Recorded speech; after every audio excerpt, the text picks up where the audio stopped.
और जो ये बोले हैं निश्चित तौर पे वो नाली का कीड़ा और घटिया इंसान है। जो वो क्या बोल रहा है, यूसीसी, एनआरसीसी, यूसीसी, मदरसा, अजान, टोपी, मॉब लिंचिंग, ये सब चीजें ठीक है, वक्फ बोर्ड पर कानून ठीक है, और जो देश पे तोड़ने का काम किया जाए उस पर कानून लाना जरूरी है। एक ऐसा कानून लेके आ जाए कि किसी की हिम्मत ना हो किसी के आस्था के साथ खेलने की, खिलवाड़ ना कर इस भारत देश में।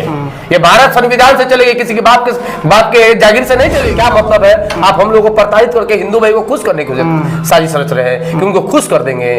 आज जाके देखिए, अयोध्या एक भारत में मिसाल है कि वहां पे मंदिर बनने के बाद भी अयोध्या ने भाजपा को हरा। मुसलमान सहेगा नहीं, सुन लीजिए आप, भले हम रहे या ना रहे, इस्लाम रहेगा। हम जिस पार्टी में हैं उससे हमको कोई मतलब नहीं रहेगा। साधु संत के भेष में एक शैतान कहां से चलाता है, ये हिंदू धर्म को बदनाम करने की बहुत बड़ी साजिश है और देश को तोड़ने वाली साजिश है, देश को सीरिया बनाने वाली साजिश नहीं हो पाती है। ऐसे लोगों को तो सबसे पहले, क्योंकि ये देश तोड़ने वाला काम होता है तो देशद्रोही का केस हो, टाडा का केस हो, पहला चीज। दूसरी बात, अगर उनको आजादी मिल रहा है तो हम लोग को भी आजादी मिलने कुछ करने की। उनको मालूम है कि सरकार जो भी है डामाडोल है, कब गिर जाएगी कोई गारंटी नहीं है। तो कैसे लोगों को कट्टरपंथी बनाया जाए, कैसे लोगों को बहकाया जाए, कैसे लोगों को आस्था के साथ खिलवाड़ किया जाए। अभी महाराजगंज में 2 दिन पहले हत्या हुई एक माझी जी का, जो हाँ माझी जी का, वो क्या कह रहे हैं कि हमारी जो हत्या हुई है हमारे मोश के ताव रखने से हुई है। मैं सच बोलता था और मैं फॉरवर्डों के मंडी में रहता था, जिसके वजह से वो सह नहीं पाते, जिसके मैंने 2017 या 18 में मैंने केस भी किया था। उनके बेटे वो आंख दे के आने के बाद ये बात मैं कह रहा हूँ कि मैं, वो कह रहे हैं कि ये सिर्फ मर्डर हुआ है वर्चस्व के लेकर, हम दलितों को रोकने का काम पे नहीं चलने देता था। कौन प्लेट पे खाना नहीं खाने देता था, कौन बहू बेटियों को जलील करता था, कौन स्कूल जाने से रोकता था, कौन चप्पल सर पे बैठाता था, मुसलमान करते थे। ये मुसलमानों के साथ एक दोहरा नीति कर रही है बीजेपी। असल चेहरा दिखाओ, जो पूर्वजों ने क्या क्या, जो दलितों और अति पिछड़ों के साथ उसके जो पूर्वज थे कौन किया है, कौन क्या क्या किया, ये खोल के नहीं दिखाओगे, सिर्फ मुसलमानों का मजाक बना के रख दिए हो। BA, BCom, BSc, MA, MCom करें विश्व की सबसे बड़ी यूनिवर्सिटी इग्नू से। सॉल्व असाइनमेंट्स और गाइड बुक्स प्राप्त करें। संपर्क करें Mahakal computers, DAV PG college के पास, पंच मंदिरा मोड़ से दाहिने, सिवान। हमारे साथ मोहम्मद कैफर बंटी हैं, इनसे बातचीत करेंगे। बंटी जी, जिस तरह से लगातार हमारे हुजूर के शान में लोग गुस्ताखी कर रहे हैं, कुछ भी बयान दे रहे हैं, क्या कहेंगे इस पे? देखिए, ये तो सबसे बड़ी चीज़ ये है कि ये ताकत देता कौन है, ये लोग आते कहाँ से हैं, और वो भी साधु संत के भेष में एक शैतान कहाँ से चलाता है। ये हिंदू धर्म को बदनाम करने की बहुत बड़ी साजिश है और देश को तोड़ने वाली साजिश है, देश को सीरिया बनाने वाली साजिश है, देश को म्यांमार बनाने वाली साजिश है, मणिपुर बनाने वाली साजिश है। ये चीज को करने के लिए ही ये बार बार एक विवादित बयान जो हो रहा है ये। और मैं आपको बता दूं, जिस तरीके से ये गुस्ताखे रसूल पे काम हो रहा है, मैं निश्चित तौर पर मैं कह देता हूं कि जो ये कह रहा है और जो ये बोल रहे हैं, अगर सरकार इस पे कानून लेके नहीं आती है, चाहे वो किसी भी धर्म के लोग हों, और कोई भी धर्म के साथ इस तरीके से खिलवाड़ करता है, अखंडता को तोड़ता है, भाईचारे की खत्म करता है, तो निश्चित तौर पे मैं एक बात बता दे रहा हूं कि अगर ये सरकार इस तरह के काम नहीं करेगी तो जवाब मिलेगा। और मैं सरकार से अगर अनुरोध करता हूं कि अगर आप सरकार से अनुरोध करता हूं कि जिस तरह उनको खुले छूट दे देती है बोलने की जो खुले छूट दे देती है और कुछ नहीं हो पा रहा है, और सिर्फ एक प्रोपेगेंडा की तरह, एक फॉर्मेलिटी की तरह जेल उठाओ और कुछ दिन के बाद वो छूट जाते हैं, उन पे उचित कार्रवाई नहीं हो पाती है। ऐसे लोगों को तो सबसे पहले, क्योंकि ये देश तोड़ने वाला काम होता है तो देशद्रोही का केस हो, टाडा का केस हो, पहला चीज। दूसरी बात, अगर उनको आजादी मिल रहा है तो हम लोग को भी आजादी मिलने कुछ करने की। जो भी इस तरीके का बात कहता है उनको जबान खींच दिया जाएगा, काट दिया जाएगा। जो आंख दिखाएगा गुस्ताखे रसूल पे उनको आंख निकाल लिया जाए। कानून को हाथ में लेते हुए कानून को कैसे, वही तो मैं कह रहा हूँ, सरकार हमको छूट दे।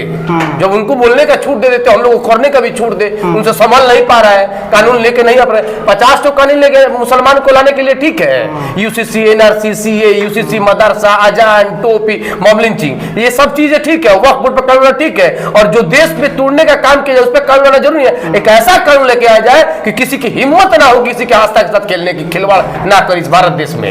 ये भारत संविधान से चलेगी, किसी के बाप के जागीर से नहीं चलेगी।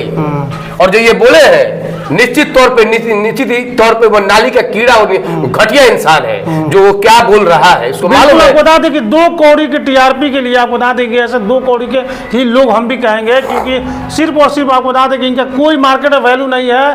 पढ़े लिखे लोग तो इनकी इज्जत ही नहीं करते हैं, लेकिन बावजूद ये लोग चाहते हैं कि कुछ ऐसा धार्मिक भावना को ठेस पहुंचाया जाए मुसलमानों का, जिससे कुछ हिंदू खुश हो और उनको अपना भगवान माने, अपना नेता माने, अपना रहनुमा माने। और इसलिए इस तरह के 2 कौड़ी के लोग इस तरह की बयानबाजी करते हैं। और कहीं ना कहीं हमारे ही समाज में कुछ ऐसे लोग हैं जो इनको सुनते हैं, इनको पसंद करते हैं, जिससे इनको बढ़ावा मिल जाता है। और यही वजह है कि इस तरह के ये लोग बयानबाजी करते हैं और बच भी जाते हैं। हालांकि बंटी जी साफ तौर पे कह रहे हैं कि कानून इसके लिए भी होना चाहिए, जिससे लोगों को में डर हो। बिल्कुल, क्योंकि ये जो बिल्कुल देखिए, डर तो बनेगा, बिना डर है ही नहीं है। जो मन में आता है, कोई चोर चोट्टा एक चोला पहन के आता है, कोई भी चोर चोट्टा आके कोई भी विवाद दे देगा, विवादित बयान देगा, तो अब सहन की स्थिति में नहीं है मुसलमान, भारत के मुसलमान। ये मजाक नहीं है कि आप एक झूठा बार चीज, हर चीज ला दे रहे, क्या मतलब है? आप हम लोग को प्रताड़ित करके हिंदू भाई को खुश करने की साजिश रच रहे हैं कि उनको खुश कर देंगे। आज जाके देखिए, अयोध्या एक भारत में मिसाल है कि वहां पे मंदिर बनने के बाद भी अयोध्या ने भाजपा को हरा दिया, नफरती बाजार को खत्म किया। राम जी का क्या काम था?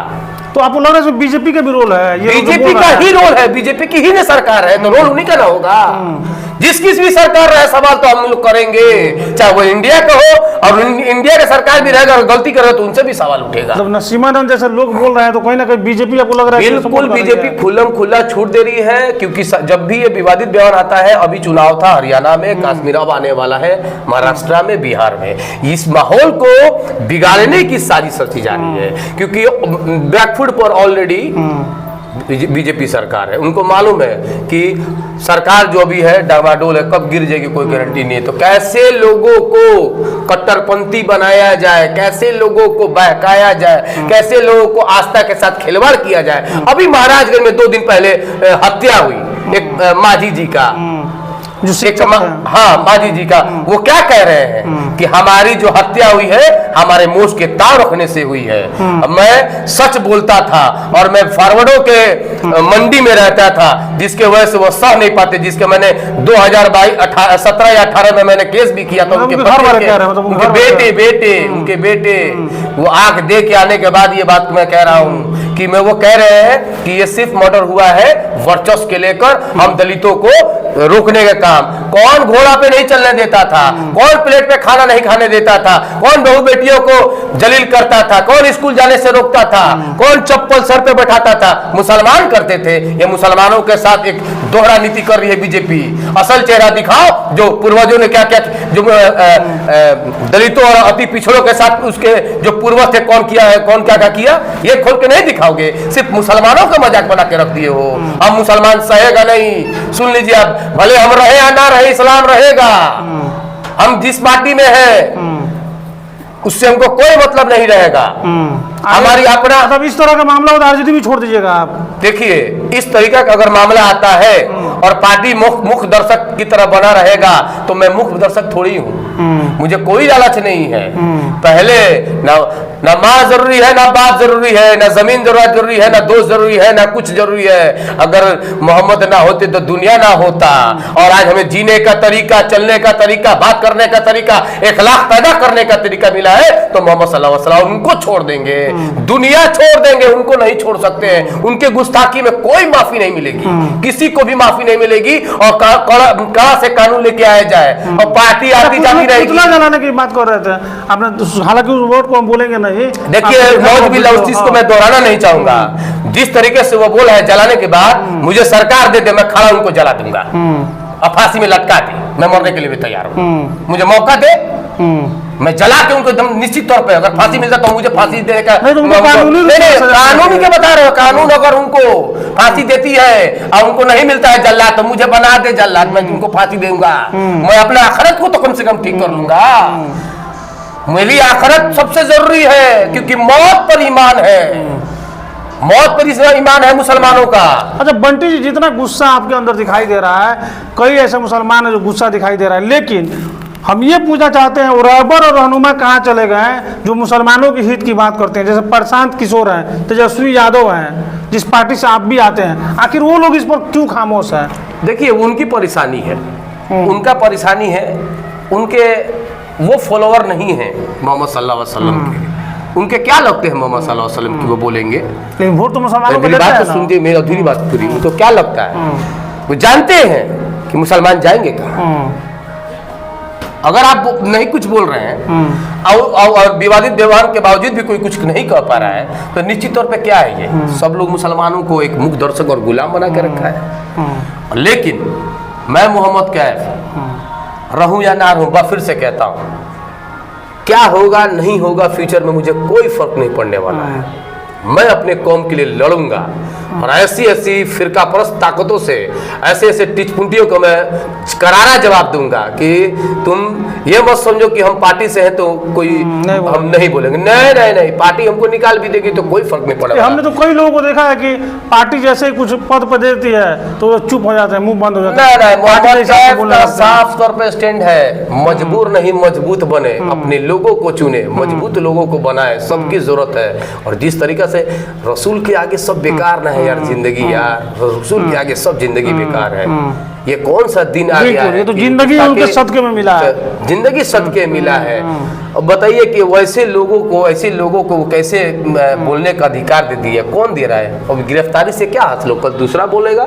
अभी आजाद अभी गाना गा रहा था, मैंने उसको उल्टा सीधा बोला। सिर्फ गिरफ्तारी, आप सिर्फ गिरफ्तारी संतुष्ट नहीं? बिल्कुल सर, अरे भाई तो ये गिरफ्तारी क्या है, फिर बेल का प्रोसेस भी तो है, बेल में बाहर निकलेगा और फिर सरकार उनकी है, लोग उनके हैं, लोग माला बनाएंगे, माला पहनाएंगे। बाप रे, इतना बड़ा बात बोला कि माला क्या क्या पहनाएंगे। ऐसे लोगों को कानून लेके आए, टाडा कानून लेके आए कि देश को तोड़ने वाले को देश की ऐसी जो परिभाषा, जो भाषा बात कह रहे हैं, सीधे तौर पे सजा होना चाहिए, ट्रायल जल्द से जल्द करा के इसको सजा करे और फांसी की सजा दे, क्योंकि फांसी की सजा ही इसके लिए लायक है। अब फांसी में अगर जल्लाद नहीं मिलता है तो मोहम्मद कैफ को जल्लाद के रूप में वहां प्रस्तुत करवा। बिल्कुल, देखिए सिर्फ हिंदू की और मुसलमान की बात नहीं होनी चाहिए, हिंदू मुसलमान सिख ईसाई किसी भी जाति धर्म के लोग हो, लेकिन कोई ऐसा व्यक्ति जो गलत बयानी करके समाज को तोड़ना चाहता है, समाज में आपको बता दें कि नफरत फैलाना चाहता है, ऐसे लोगों के लिए तो वाकई कानून बनना चाहिए